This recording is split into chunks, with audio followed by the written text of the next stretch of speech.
All right. Yesterday we were on the air. Michigan State introduced Jonathan Smith as their new head coach. Gator, your thoughts? I think it's a great hire for them. I think you're getting a guy who has taken over a program before and had to build it kind of from the ground up a little bit and went through those growing pains and then kind of broke through a couple seasons ago and turned things around with that team.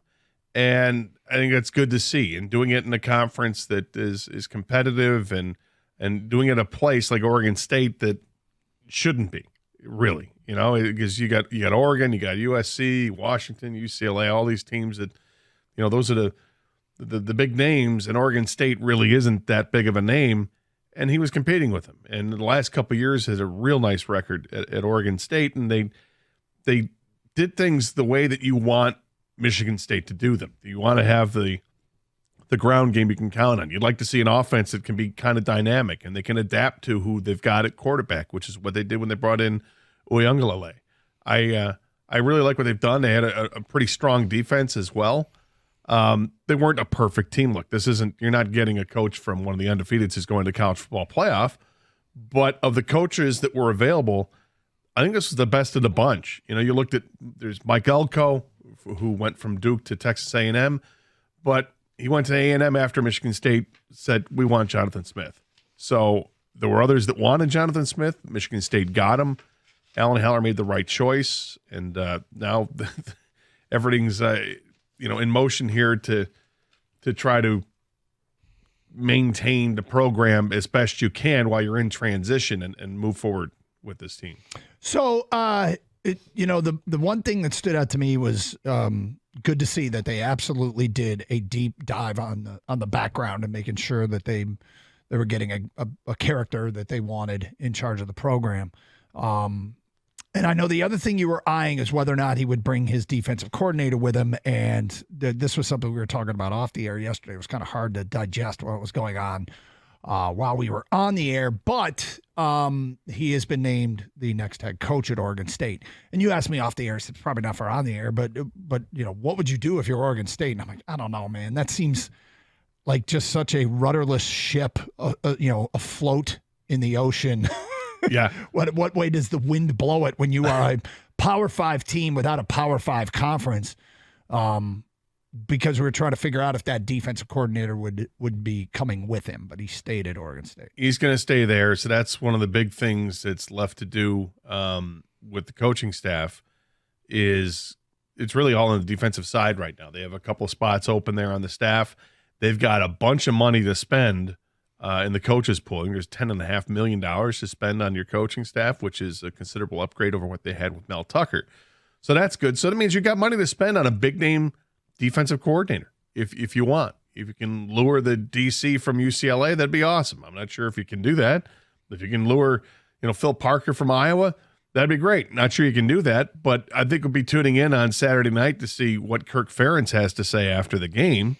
If he's going to retire or if he's going to... He actually said last week he has no plans on retiring. Well, when you say no plans, it's different than saying I'm not. Okay. Right? I didn't know if you saw that, but he said... No, I did see that, but it's like, coach speak and you're not going to try to rock the boat or anything. I don't know what's going to happen there. I mean, he may very well say, yeah, I'm here, looking forward to running this thing back next year when we get players back. But those are the two guys... Keep the punter. Right. But those are the two guys that I really would love to have, and yet they're probably not attainable if they're going to stay at their own program. So then you got to start looking elsewhere, and there are plenty of good defensive minds available and people that have worked with him. But the problem is that the people that have worked with him don't necessarily have those Midwest ties, which I'm not sure is such a big deal that people are making it out to be. I get it for the head coach. You don't want to have the Rich Rod experience. You don't want to have the John L. Smith experience. But this guy strikes me as completely different. He seems level-headed. He doesn't seem like a goof. The way he spoke yesterday, he spoke with passion, and he almost seemed like if you're the Detroit Lions and you were looking for somebody that you want as part of the Detroit Lions organization, that this guy fits exactly what you're looking for. So would I like that at Michigan State? Would I like Michigan State to build that kind of culture? Absolutely. So maybe this is the guy. Think about that, what you just said. Well, without being, I'm not looking like the Brad Holmes and the character thing. I understand what you're saying. But it's just so funny that we have gotten to a point now where you just said you want Michigan State to mimic what the Lions are doing, which is something I don't know that you would have ever said in your entire life. Hell no. Until 2023. Absolutely not. And look, there's differences. Jonathan Smith's not going to come out there and talk about biting kneecaps and stuff like that, but I think he shares that same passion for the game that Dan Campbell has. And that's the part that you have to get across to the team and to young 18-year-olds and 18 to 23-year-olds. That's what you got to do. And I think he's the right guy. But he's got such a laundry list of things that he has to do. You've got to re-recruit current players, right? Because everyone's hitting the portal right now. Now, putting your name in a transfer portal doesn't mean you're transferring. It just means that you're gonna test the waters. A lot of those guys are going to resign, or not resign, but recommit to Michigan State, and then there's going to be a bunch of them that are going to leave because they want to test the waters and see if there are greener pastures elsewhere. With NIL, they're going to get different kind of offers. He's going to have to re-recruit commits and decommits from the current high school class. I thought I saw last night that Nick Marsh, the wide receiver, looks like he's recommitted to Michigan State. He's very happy about it, which is great because that's a 4-star wide receiver, and he's awesome. He's going to have to re-recruit every high school player out there in the next few weeks before signing day, and particularly within a 5-hour radius and obviously in state. Got to do it. I think he talked about a 3-hour radius, but you look at 5, the 5-hour stretch from a drive is, it's massive how far that can stretch around there. I think, like I said, he's got to land a major hire as your defensive coordinator. You've got the money to do it. Scour the portal. Hit it hard and often. This is what coaches do. When they start programs, you're going to have to hit the portal. There's no shame in doing it. Every program does it. You got to get quality, though. It's not just quantity. You need to get the quality. I think looking back at Mel Tucker, it was a scattershot approach to the portal, and he maybe got one of the greatest transfer portal players of all time, and then a bunch of guys didn't help him. And so the portal is interesting because it affects timelines. Like, what is the timeline for Michigan State? Because they're obviously a long way away from competing with the top in the Big Ten. But, what is a reasonable timeline for Jonathan Smith to have a competitive team? Well, you don't know until you see what you reap from the portal. I don't think you can just say, 2 years they're going to be competing or 3 years they're going to be competing for the Big Ten. I don't know. Tell me who they're going to land in the portal, and I guess you can talk about it. So we'll know more in a few weeks.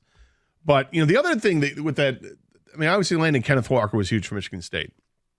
But I think the move that went so under the radar with that class is that they landed an offensive tackle in Jared Horst in the portal, and he was outstanding that year until he kind of checked out mentally for whatever reasons. Late in the season, he didn't want to play football anymore at the end, and they had to kind of convince him to come back for the next year and all that. But that year, when they won when they had the big season, the 11 wins, everyone wants to look and say it was all Kenneth Walker. A lot of it was, but that left tackle was great. They need to find offensive linemen in the portal like that. They need to find offensive linemen in the portal like Michigan has found linemen in the portal. Each of the last couple of years, Michigan has gone out there and gotten top players from that offensive line. So they need to go ahead and do that. Like I said, every team does it, and I don't think it should be something that's shameful. Don't sleep until the quiet period hits. And when it does, get to know the landscape of high school football and all the coaching staffs in high school football. You have to be doing a lot of communication there. But obviously you can't necessarily do it with the players. And then lastly, I think he's going to have to really learn all you can about the rivalry with Michigan because it matters so much to Michigan State. He's going to have to immerse himself in that, and there'll be plenty of opportunities to do that. He'll have people on his staff that can help him and guide him through that way. But that's a lot of things he's going to have to do in a short amount of time.